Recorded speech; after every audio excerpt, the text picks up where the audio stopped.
ప్రభునామాన మీ అందరికీ శుభాలు తెలియజేస్తా ఉన్నాను. చిన్న ప్రార్థన చేసుకున్నాం. దయగల మా తండ్రి, ప్రేమ కలిగిన మా దేవ, ఇంతదనక మమ్మల్ని సజీవ లెక్కలో ఉంచినది నీకు వందనాలు. ఈ వాక్య పరిచర్య చేయనుంటుండగా ప్రభువా, పాపిని అయోగ్యునైన నన్ను మరుగుపరిచి నీవే మాట్లాడమని మా ప్రభును మీ ప్రియకుమారుడైన యేసుక్రీస్తు ద్వారా వేడుకొనుచున్నాం తండ్రి.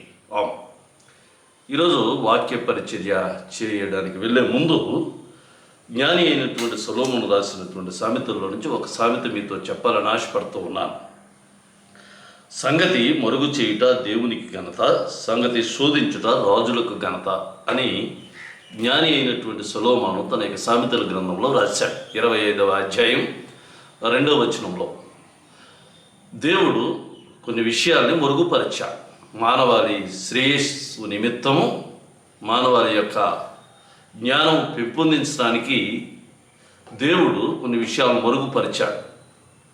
రాజులకి ఘనత ఏంటనంటే ఆ మరుగుపరిచినటువంటి విషయాల్ని పరిశోధన చేసి తెలుసుకోవడం అన్నది ఈ యొక్క మనుషులకి ఇచ్చినటువంటి ఆధిక్యత, మానవునికి ఇచ్చినటువంటి జ్ఞానాన్ని బట్టి మానవుడు దేవుడు మరుగుపరిచినటువంటి విషయాలని తెలుసుకోవాలి అని సంగతి శోధించుట రాజులకు ఘనత.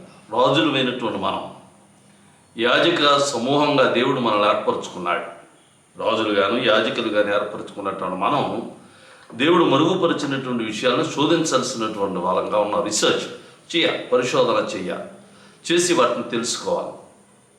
దానియేలు గ్రంథం 7వ అధ్యాయంలో దానియేలుకు కలిగినటువంటి దర్శనాన్ని మనం పరిశోధన చేస్తూ ఉన్నాం. పరిశీలన చేస్తూ దాంట్లో ఉన్న విషయాలను మనం తెలుసుకోవాలని ప్రయత్నం చేస్తున్నాం. ఆ క్రమంలో ఈ 4వ మృగము గురించి మనం చర్చిస్తూ ఉన్నాం. 4వ మృగానికి పేరు పెట్టలేదు, కానీ ఇది భయంకరమైనది. సర్వ మానవాళిని, సర్వ లోకాన్ని తుత్తునీలుగా చేస్తున్నటువంటి గొప్ప లక్షణం కలిగినటువంటి జంతువు మృగం. ఈ మృగానికి విజువల్ కనపడేటటువంటి లక్షణాలు ఏంటనంటే ఇనుప దంతాలు కలిగినటువంటిది, మరియు దీనికి 10 కొమ్ములు ఉన్నాయని మనం పరిశీలన చేశాం. ఈ 10 కొమ్ముల యొక్క ప్రాముఖ్యత గురించి మనం చర్చిస్తూ ఉన్న సందర్భంలో ఈ 10 కొమ్ములు 10 మంది రాజులను సూచిస్తూ ఉన్నారు అని మనం అనుకున్నాం. ఈ 10 మంది రాజుల పరిపాలన ఎప్పుడు జరుగుతుంది అని అంటే దీనికి 2 విషయాలతో లింక్ అయి ఉన్నాయి అని మనం పోయిన ఎపిసోడ్లో ధ్యానం చేసాం. మొట్టమొదటిది అంత్యక్రీస్తు పరిపాలన, చివరి పరిపాలన. మానవ రాజ్యాలు పరిపాలన చేసేటటువంటి క్రమంలో చివరగా పరిపాలన చేయబోయేవాడు ఈ సృష్టిని లేకపోతే భూమిని ఎవరు అనంటే అంత్యక్రీస్తు, లేకపోతే ఈ క్రీస్తు విరోధి అని అనుకున్నాం. ఇంకొకటి, ఈ 10 రాజ్యాలతో సంబంధం ఉన్నటువంటి రాజ్యం ఏంటనంటే దేవుని యొక్క రాజ్యం. ఈ 10 రాజ్యాలు అంతము తర్వాత ఏమి జరగబోతుంది అని అంటే దేవుని యొక్క రాజ్యం ఏర్పడబోతుంది అని మనం అనుకుంటూ ఉన్నాం. అయితే ఈ దేవుని రాజ్యం ఎప్పుడు ఏర్పడుతుంది? When the Kingdom of God B set up. ఎప్పుడు ఈ దేవుని రాజ్యం ఈ భూలోకం మీద, భూమి మీద ఏర్పాటు చేయబడుతుంది అని మనం డిస్కస్ చేస్తూ సమయాభావాన్ని బట్టి మనం మధ్యలోనే ముగించాం.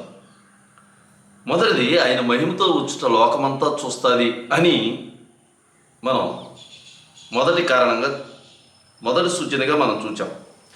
2వ సూచన ఏంటంటే యెరూషలేము పట్టణం శత్రువులతో చుట్టబడినప్పుడు, ఇది జకరియా గ్రంథము 14వ అధ్యాయంలో.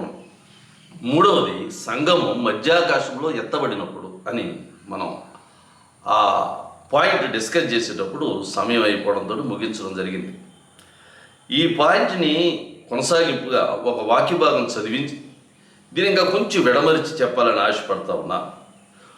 పరిశుద్ధుడైన అపోస్తుడైన పౌలు తెస్సలోనికీయులకు రాసినటువంటి 2వ పత్రికలో 2వ అధ్యాయం 7 నుంచి 8 ఉన్నటువంటి భాగాల్లో ఎప్పుడు ఈ యాంటీక్రీస్ట్, అంత్యక్రీస్తు బయటపడతాడు అని విషయాన్ని మనకి విశదపరిచాడు. నేను చదివి వినిపిస్తాను.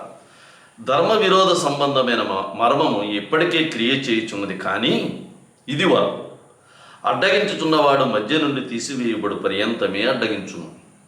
అప్పుడు అప్పుడు ఆ ధర్మ విరోధి బయలుపరచబడును అని అంటున్నాడు. యాంటీ క్రైస్ట్ ఎప్పుడు వస్తాడు అన్నది ఇక్కడ కొంత స్పష్టతను పౌలు ఇచ్చాడు మనకి.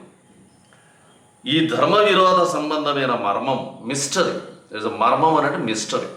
అంటే ఈ మర్మం ఎవరికి బయలుపరచబడలేదు. మర్మం అని ఎప్పుడు అంటారంటే అది బయలుపరచబడనప్పుడు దాని మర్మం అని అంటారు.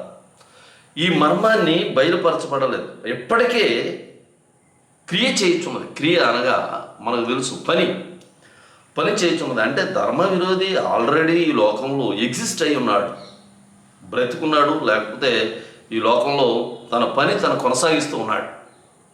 అంటే ఎప్పుడో వస్తాడు అన్నది నిజమే, కానీ అయితే తన పని అయితే కొనసాగించడం మొదలుపెట్టాడు. ఈ దేవుని పని కూడా ఆగలేదు, ఇంకా పని చేయించునే ఉన్నాడు దేవుడు అని అన్నాడు. దేవుడు మానవాడి వల్ల తన రక్షణ కార్యాన్ని కొనసాగింపు చేస్తూనే ఉన్నాడు. దేవుడు తన సృష్టిని సృష్టించాడు. తర్వాత సృష్టి పాడైపోవడంతో దాన్ని రక్షించాలని తన కుమారుని పంపించాడు. తన కుమారు జనన మరణ పునరుద్ధానాల తర్వాత మానవాళికి అవసరమైనటువంటి సహాయం కోసం, మానవాళికి యొక్క ఆదరించడం కోసం, గైడ్ చేయడం కోసం, పక్క నుండి నడిపించడం కోసం తన యొక్క పరిశుద్ధాత్మని ఈ లోకంలోకి పంపించాడు. అంటే రక్షణ క్రియ ఈ రోజుని ఆగలేదు, ఏ రోజున కూడా ఇప్పటి వరకు కొనసాగుతూనే ఉంది. ఆది మానవుడు ఆదాము నుంచి ఇప్పటి వరకు మానవాళ్ళని దేవుడు విడిచిపెట్టలేదు.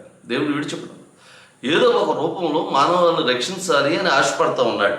అదే ప్రణాళికలో కొనసాగింపుగా ఉంది.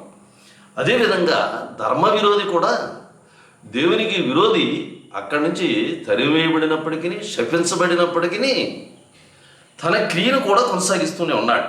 దేవుని యొక్క రక్షణ ప్రణాళికను ఏ విధంగా చెదరగొట్టాలి, ఏ విధంగా పాడు చేయాలి, ఏ విధంగా నాశనం చేయాలి, దేవుని యొక్క రాజ్యాన్ని ఏర్పరచకుండా తన యొక్క రాజ్యాన్ని ఏర్పరచుకోవాలని సాతాను యొక్క ప్రణాళిక. చాలా భయంకరమైనటువంటి ఆలోచన కలిగి ఉన్నాడు. దేవునికి వ్యతిరేకంగా తన యొక్క ప్రణాళికని కొనసాగిస్తూ ఉన్నాడు. ఈ యొక్క వాక్య భాగాన్ని కనుక గమనించినట్లయితే క్రియ చేయుచున్నది, కానీ but is a bit of confusion. ఈ బట్ అన్నమాట ఎందుకున్నది అంటే ఇదివరకు అడ్డగించుచున్నవాడు మధ్య నుండి తీసివేయబడి పర్యంతమే అడ్డగించును. ఎవరో ఒక గొప్ప శక్తి ఈ యొక్క ధర్మ విరోధిని అడ్డగిస్తూ ఉన్నది. ఆ అడ్డగించేటటువంటి వ్యక్తి ఎప్పుడైతే తీసివేయబడతాడో అప్పుడు ఈ యొక్క క్రీస్తు విరోధి, దేవునికి విరోధంగా ఈ లోకంలో రాజ్యాన్ని స్థాపించాలని అనుకుంటున్నటువంటి వాడు తన యొక్క రాజ్యాన్ని ఏర్పరచుకుంటాడు అని చెప్తున్నాడు. ఇప్పుడు మన దగ్గర ఉన్నటువంటి ప్రశ్న ఏంటంటే అడ్డగించుతున్నవాడు ఎవడు? అడ్డగించుతున్నాడు ఎవరో ఒకతను, ఒక శక్తి అడ్డగిస్తూ ఉన్నదట.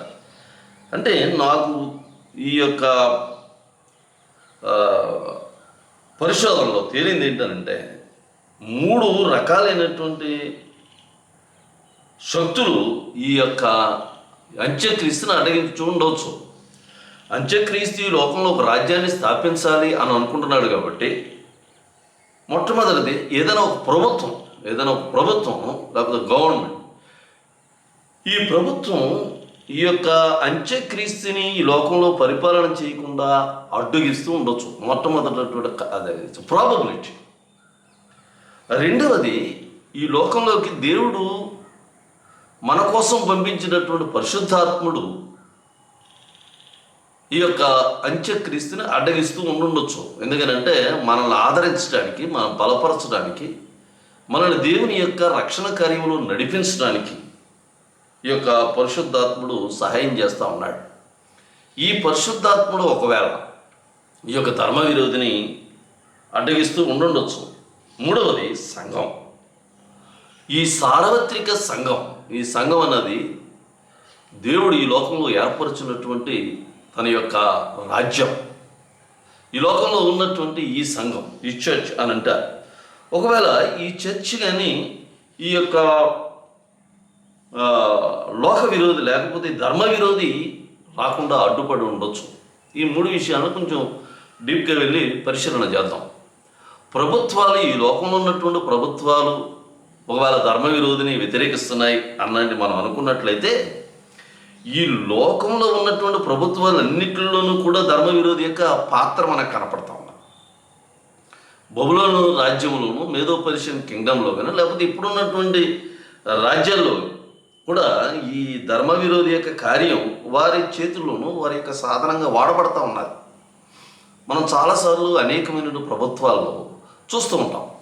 ఏంటో చూస్తామంటే ఈ యొక్క దేవుణ్ణి నమ్ముకున్నటువంటి వారు, క్రీస్తుని నమ్ముకున్నటువంటి వారిని, క్రీస్తు యొక్క ఆజ్ఞలు పాటిస్తున్నటువంటి వారికి వ్యతిరేకంగా ప్రభుత్వాలు అనేకమైన నిర్ణయాలు తీసుకుంటూ ఉంటాయి. ఉదాహరణగా యేసుక్రీస్తు మనకి ఇచ్చినటువంటి గొప్ప ఆజ్ఞ ఏంటంటే, మీరు వెళ్ళి లోకానికి నా సువార్త ప్రకటించండి అని అన్నాడు.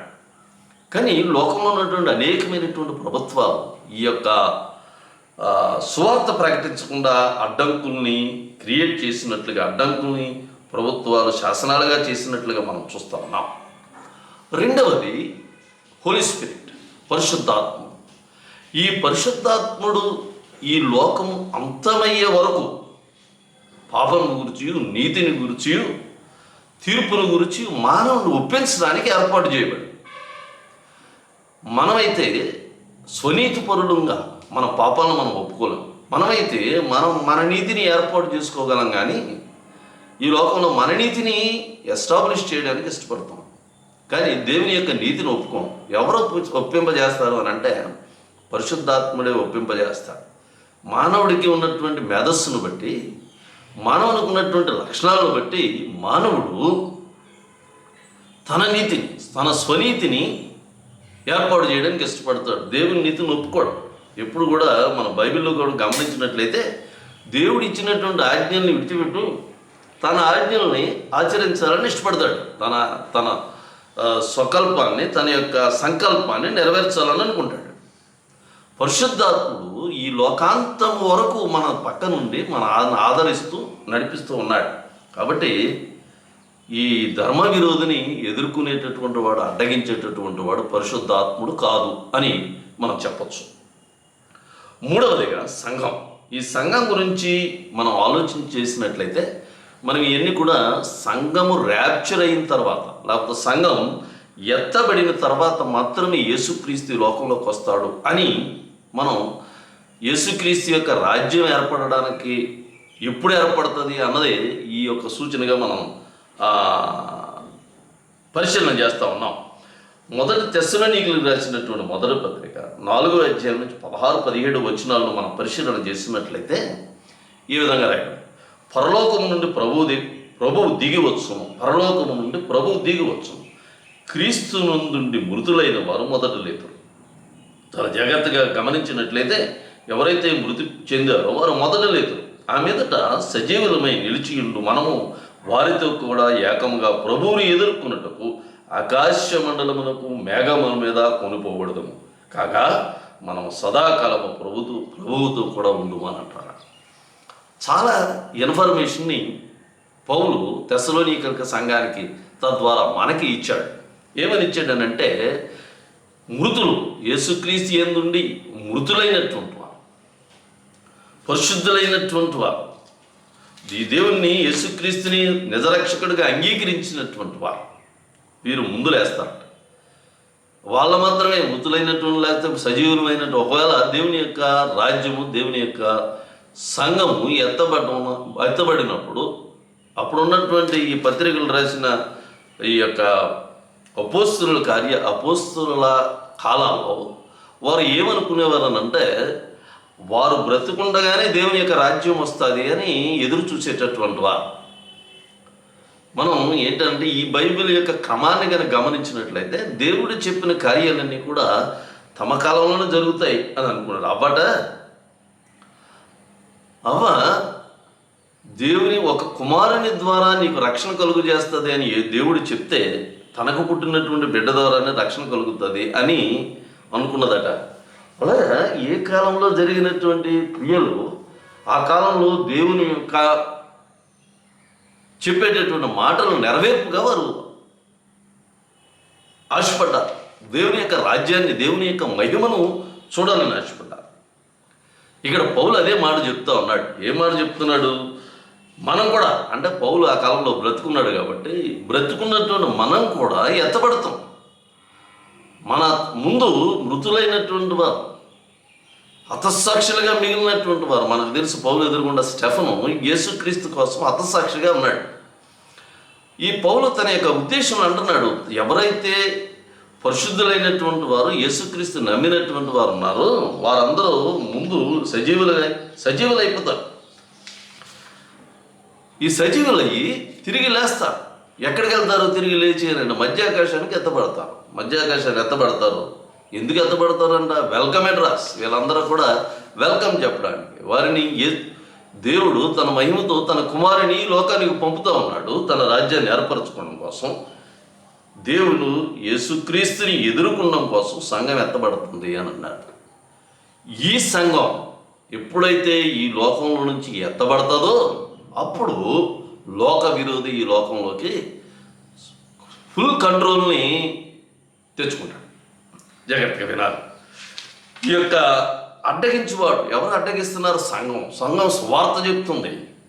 సంఘం దేవుని యొక్క వాక్యంతో ఈ లోకాన్ని నింపుతూ ఉన్నారు. ఇక్కడ మానవాలని దేవుని యొక్క స్వార్థతో నింపుతూ ఉన్నారు.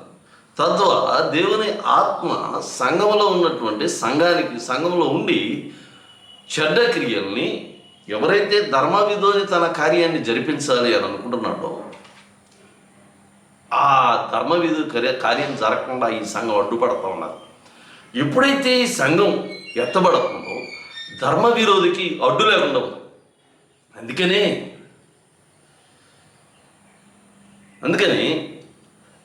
సంఘం ఎత్తబడిన తర్వాత మాత్రమే ధర్మవీధి ప్రత్యక్షపరచబడతాడు, ఈ లోకానికి తెలుస్తాడు. అప్పటి వరకు ఆయన ప్రత్యక్షపరచబడాడు. అప్పుడు ఆ ధర్మ విరోధి బయలుపరచబడము. ఎప్పుడు సంఘం ఎత్తబడినప్పుడు. జాగ్రత్తగా గమనించండి. సంఘం ధర్మ విరోధిని ఎదిరించేటటువంటి ఒక institution. It's a god's established institution. ఈ యొక్క సంఘం ధర్మ విరోధిని ఎదుర్కోగలిగేటటువంటి శక్తి కలిగినటువంటిది సంఘం.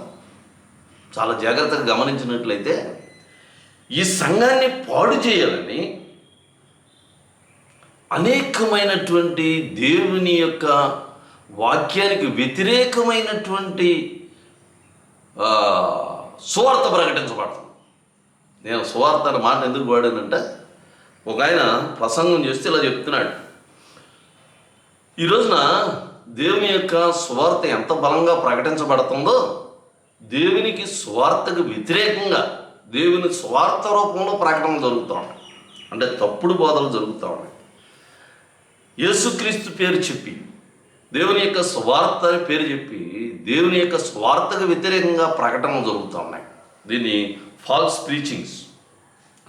తెస్సలోనికీయులకు రాసినటువంటి 2వ పత్రిక 2వ అధ్యాయం 1 నుంచి 12 వచనాల భాగాలను మనం జాగ్రత్తగా పరిశీలన చేసినట్లయితే 3వ వచనం లేదు, దుర్నీతి యందు అభిలాష గల వారందరూ. చాలామంది నీతి కానటువంటి దాన్ని ఈ రోజున వెతుకుతూ ఉన్నారు, వెంపర్లాడుతూ ఉన్నారు, దురదజీవులు కలిగి ఉన్నారు. స్వార్థ కాని దానికోసం వారు వెంపర్లాడుతూ ఉన్నారు. దేవుని యొక్క వాక్యం కాని దానికోసం వారు ప్రాకులాడపడుతూ ఉన్నారు. ఎందుకు ఈ పని జరుగుతూ ఉన్నది? ఇది మనం అనుకోవచ్చు, ఇది కావాలని సువార్త ప్రకటించడమే కదా, ఏంటంటే దీనిలో ఉన్న తప్పు అని అంటే కాదండి. ఇది దేవుడికి వ్యతిరేకంగా సాతాను పన్నినటువంటి పన్నాగం. ఈ సంఘం అన్నది చాలా ప్రాముఖ్యమైనటువంటిది. ఈ సంఘాన్ని మనం గమనిస్తే దేవుడు ఒక కుటుంబాన్ని కట్టాడు, ఆ కుటుంబాన్ని పాడు చేసింది సాతాను. కుటుంబాన్ని పాడు చేసింది.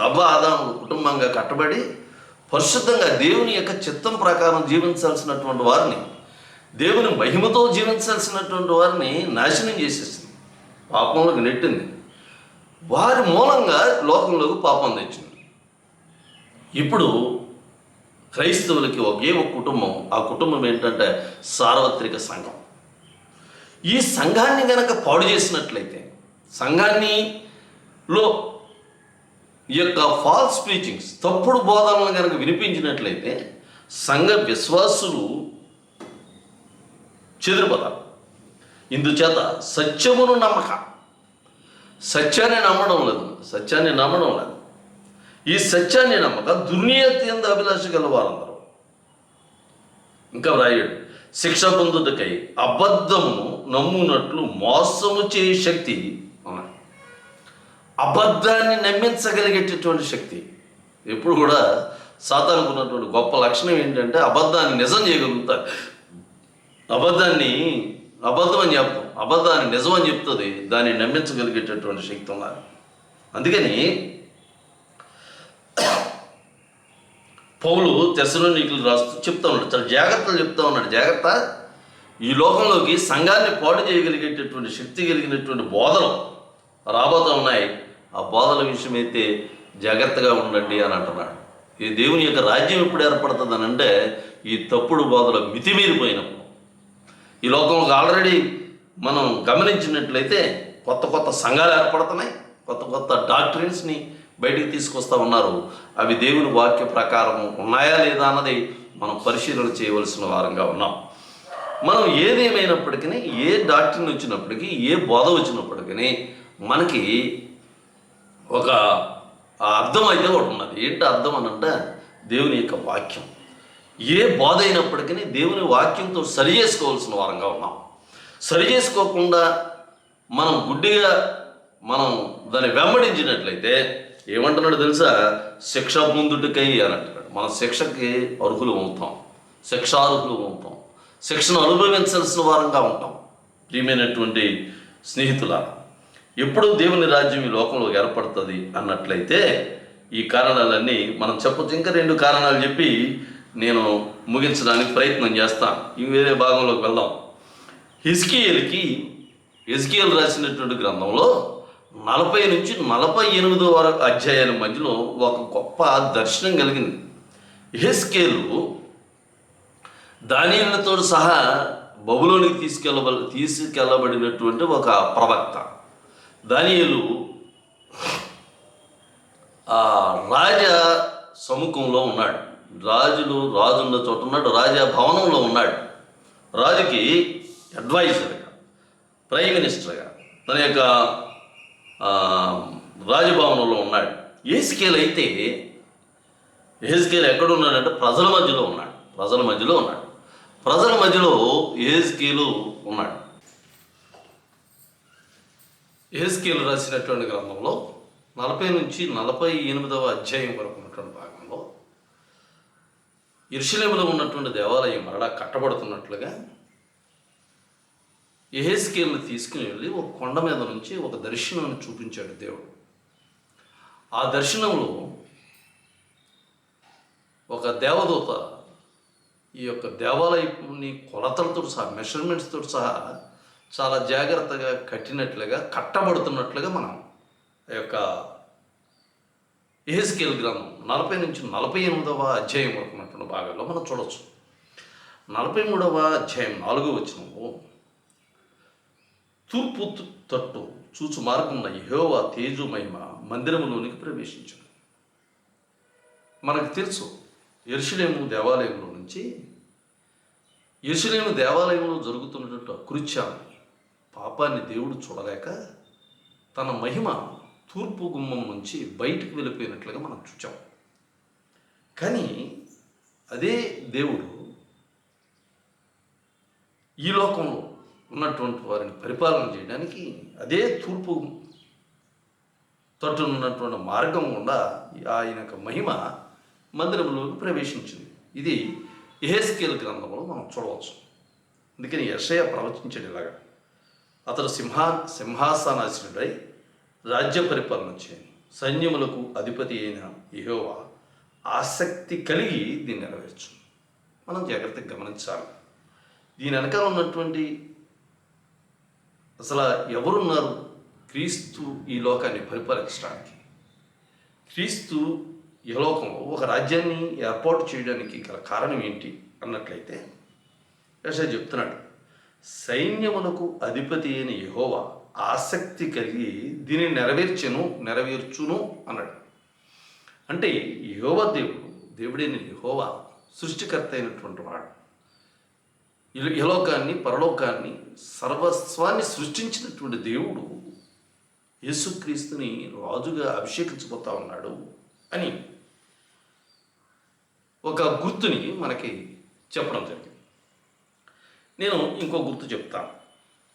యెహెజ్కేలు రాసినటువంటి గ్రంథం 20 అధ్యాయం 33-36 వచనాల్లో అంటున్నాడు. ఎందుకు అసలు నేను జాగ్రత్తగా పరిశీలన చేసినట్లయితే ఇజ్రాయేల్ ప్రజలు ప్రపంచమంతా చల్లా చెదురు చేయబడ్డారట. ఎక్కడ చెదిరిపోయారు వీళ్ళంతా? ప్రపంచం అంతా చెదిరిపోయారు. ఎవరు చెదరగొట్టారు అని అంటే యెహెజ్కేలు రాసినటువంటి గ్రంథం 36 అధ్యాయం 19వ వచనంలో అంటున్నాడు, వారి ప్రవర్తన బట్టి వారి క్రియలను బట్టి వారిని శిక్షించి నేను వారిని అన్యజనులోనికి వెళ్ళగొట్టగా వారు ఆయా దేశములకు పారిపోయి. ఎక్కడున్నారు ఇజ్రాయేలీలు?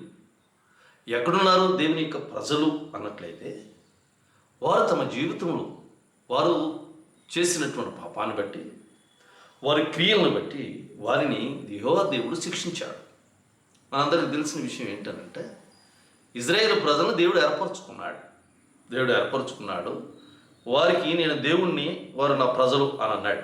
అందుకని వారికి కట్టడాలు ఇచ్చాడు, వారికి ఆజ్ఞలు ఇచ్చాడు, వారి యొక్క ధర్మశాస్త్రాన్ని అనుగ్రహింపచేశాడు. ఇలాగా అనేక రకాలుగా ఇజ్రాయేల్ ప్రజలను కాపాడాలని, సంరక్షించాలని, వారు ప్రపంచానికి యాజక సమూహంగా ఉండాలని దేవుడు ఆశపడ్డాడు. అయితే వారు దేవుడి మీద తిరగబడ్డారు. వారి ప్రవర్తన దేవునికి వ్యతిరేకంగా ఉన్నది. వారి క్రియలు దేవునికి వ్యతిరేకంగా ఉన్నాయి. దేవునికి మాట విననటువంటి వారుగా ఉన్నారు. అందుకని ఏం చేశాడంటే దేవుడు వారిని అన్యజనుల మధ్యకి వెళ్ళగొట్టగా వారు ఆయా దేశములకు పారిపోయారు. ఎవరు పారిపోయేటట్టు చేశారు అని అంటే యెహోవా దేవుడే వారికి పారిపోయినట్టు చేశారు. ఏంటి దేవుని యొక్క రాజ్యం లోకంలో ఏర్పరచబడమోయే ముందు జరిగేటటువంటి కార్యాలు ఏంటి అని అంటే 20 అధ్యాయంలో యెహెజ్కేలు రాస్తా ఉన్నాడు, భుజబలముతోనూ చాచిన బాహువుతోనూ మిమ్మల్ని చెదరగొట్టిన ఆయా దేశముల నుండి మిమ్మల్ని సమకూర్చి జనములున్న అరణ్యములోకి మిమ్మల్ని తప్పించి ముఖాముఖిగా మీతో వాద్యం అడుగుతున్నారంటారు. ముందు వారు చేసినటువంటి పాపాలను బట్టి, వారు చేసినటువంటి వారి యొక్క చెడ్డ ప్రవర్తన బట్టి, వారి చెడ్డ క్రియలను బట్టి దేవుడు వారిని చెదరగొట్టాడు. మరి అంటున్నాడు తన రాజ్యం ఏర్పరచబడే ముందు వారిని అందరినీ ఎక్కడెక్కడ ఉన్నారో, ఎక్కడెక్కడ పారిపోయారు, ఎక్కడెక్కడ నివాసం చేస్తూ ఉన్నారు. ఈ మధ్యలో వార్తలు విన్నాం. ఏంటి, భారతదేశంలో గుంటూరు ప్రాంతంలో యోధావారు ఉన్నారు అని, యూదులు నివాసం చేస్తున్నారు అని. నిజమే, ప్రపంచం అంతా ఈ యొక్క యోధా ప్రజలు ఇజ్రాయేలీలు చెదరగొట్టబడ్డారు. ఎందుకు చెదరగొట్టబడ్డారు అంటే కారణాలు దేవుడు చెప్తా ఉన్నాడు. దేవుని యొక్క మాటలు వినకపోవడం వల్ల, వారి క్రియలు దేవునికి వ్యతిరేకంగా ఉండడం వల్ల వారు చెదరగొట్టాడు. కానీ ఆయన రాజ్యం వచ్చేటప్పుడు ఆయన ప్రేమించినటువంటి ప్రజలు, ఆయన ఏర్పరచుకున్నటువంటి జనాంగం మరలా ఇజ్రాయేల్ దేశానికి వారిని పోగు చేయడం జరుగుతుందట. వారితో ముఖాముఖిగా దేవుడు మాట్లాడతాను అని అంటున్నాడు. ప్రియమైనటువంటి స్నేహితులారా, దేవుని యొక్క రాజ్యం ఏర్పరచబడబోతుంది అన్నది ఖచ్చితంగా మనం విశ్వసించాలి. ఎందుకనంటే దేవుడి యొక్క మొదటి దాకడ కాలంలో కూడా ఇదే విధంగా అనుకున్నారు. దేవుడు వస్తాడా, దేవుడు ఈ లోకంలో పుడతాడా అని. ఇంకెప్పుడు కూడా చాలామంది మెస్సయ్య వచ్చినట్లుగా, రక్షకుడు జన్మించినట్లుగా వారు నమ్మడం లేదు, విశ్వసించడం లేదు. కానీ దేవుడు ఈ లోకంలో రావడం, యేసుక్రీస్తుగా ఉద్భవించడం, వారి లోక పాపాల నుంచి మానవాళిని విమోచించడం కూడా జరిగింది. రెండవ రాకడ సమయంలో కూడా దేవుణ్ణి మనం నమ్మలేనటువంటి పరిస్థితుల్లో ఉండకూడదు. ఆయన ఈ లోకంలో రాబోతా ఉన్నా. ఇంకొక చిన్న గుర్తు చెప్పి నేను ఇక ఎపిసోడ్ని ముగిస్తా ఉన్నాను. జకర్యా రాసినటువంటి గ్రంథం 12వ అధ్యాయం 10 నుంచి 17 కొంచెం భాగంలోనంట, ఇజ్రాయేల్ ప్రజలు ఎవరైతే ఆయన విశ్వాసం ఉంచలేదు, వారి యొక్క బిడ్డలుగా చేసుకున్నటువంటి దేవుడిని ఎవరైతే అంగీకరించలేదు, వారందరూ కూడా ఏం చేస్తారో తెలుసా? దావీదు సంతతి వారు యెరూషలేము నివాసుల మీదను కరుణను అందించే ఆత్మను, విజ్ఞాపన చేయని ఆత్మను కుమ్మరింపగా వారు తాము పొడిచిన నా మీద దృష్టి ఉంచి ఒకడు తన ఏక కుమారుని విషయమై దుఃఖించినట్లు, తన జ్యేష్ఠ పుత్రుడి విషయమై ఒకడు ప్రలాపించినట్లు అని అంటున్నాడు. ఇజ్రాయేల్ ప్రజలు, యోధా ప్రజలు యేసుక్రీస్తుని సిలువుకు అప్పచెప్పారు, సిలువులో పొడిచారు. వీరందరూ కూడా మరలా ఆత్మ వశులై వారి మీద దేవుడు చివరి కాలంలో వారి మీద ఆత్మ కుమ్మరిస్తాను అని అంటున్నాడు. కుమ్మరించినప్పుడు వారందరూ ఏడుస్తారు. ఎలా ఏడుస్తారో తెలుసా? ఏడవడంలో కూడా ఆ దుఃఖం ఏ విధంగా ఉంటుంది అని చెప్తున్నాడు. ఒకరి యొక్క జ్యేష్ఠపుత్రుడు పోగొట్టుకున్న తర్వాత ఆ తండ్రి ఏ విధంగా ఏడుస్తాడో ఆ విధంగా దుఃఖించి ప్రలాపించి తమ పాపాలను ఒప్పుకుని దేవుని దగ్గర ఒప్పుకుంటారు అని దేవుని యొక్క వాక్యం మనతో మాట్లాడుతూ ఉన్నది. నేను ఈ ఎపిసోడ్ని ముగిస్తాను. మనం కొన్ని గుర్తుల్ని, కొన్ని విషయాల్ని మనం చర్చించాం. ఈ 10 కొమ్ములు కలిగినటువంటి ఈ యొక్క మృగం పరిపాలన చేసేటప్పుడు జరిగే విషయాల్ని మనం ప్రస్తావన చేసాం. ఈ 10 కొమ్ములతో పాటు 11వ కొమ్ము అయినటువంటి చిన్న కొమ్ము లిటిల్ హార్న్ పరిపాలన చేస్తుంది అని మనం చెప్పాం. లిటిల్ హార్న్ ఎవరనంటే అంత్యక్రీస్తు. క్రీస్తు విరోధి పరిపాలన చేస్తాడు. ఈ క్రీస్తు విరోధిని చంపడానికి తన యొక్క ఊపిరితోటి ఆయన్ని చంపుతాడు యేసుక్రీస్తు. ఈ లోకంలో రాబోతా ఉన్నాడు. రాబోయి ఈ లోకంలో పరిపాలనని చేయబోతా ఉన్నాడు. ఆ పరిపాలన ఎంతకాలం ఉంటుంది అని అంటే 1000 సంవత్సరాల పాటు ఆ పరిపాలన ఉంటుంది. ఆ 1000 సంవత్సరాల పాటు మనల్ని మోసం చేసేటటువంటి సాతాన్ని తీసుకెళ్ళి బంధించి,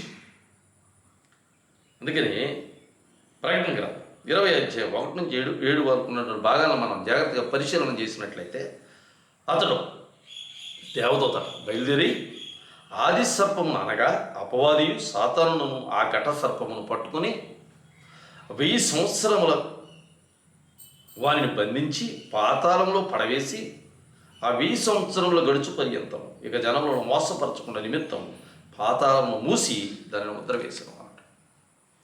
1000 సంవత్సరాలు యేసుక్రీస్తు దేవుని యొక్క కుమారుడు ఈ లోకాన్ని పరిపాలించేటప్పుడు ఇప్పటి వరకు మన మానవాళిని మోసం చేస్తూ మానవాళిని నాశనం కోరుకున్నటువంటి సాతాన్ని పాతాళంలో తీసుకెళ్ళి తాళమేసి బంధించేసి ఆ 1000 సంవత్సరాల పాటు పరిశుద్ధులతోటి దేవుడు మరలా ఈ లోకంలోకి వచ్చి యేసుక్రీస్తు ఈ లోకంలో మనుషులను పరిపాలన చేస్తాడు అని ఈ యొక్క దానియేలు గ్రంథం 7వ అధ్యాయంలో దానియేలుకు కలిగినటువంటి దర్శనంలో ఉన్నటువంటి 4వ జంతువు మనతో మాట్లాడుతుంది. ఈ యొక్క నిత్యరాజ్యం, ఈ నిత్యరాజ్యంలో నిత్యమైనటువంటి మనుషులు ఉన్నారు. నిత్యమైనటువంటి మనుషులు క్షయితని పోగొట్టుకుని అక్షయితను సంతరించుకున్నటువంటి వారు, పరిశుద్ధులైనటువంటి వారు ఈ యొక్క రాజ్యంలో పాలువారై ఈ లోకంలో పరిపాలన కొనసాగిస్తారు అని ఈ యొక్క 7వ అధ్యాయంలో ఉన్నటువంటి 4వ జంతువు మనతో మాట్లాడుతుంది. కాబట్టి ఆ రాజ్యంలో పాలువారు అవ్వడానికి, ఆ రాజ్యంలో మనం కూడా భాగస్వామ్యం సంపాదించుకున్నాను. దేవుని యొక్క కృప నిరంతరము మనకి తోడైందనగా.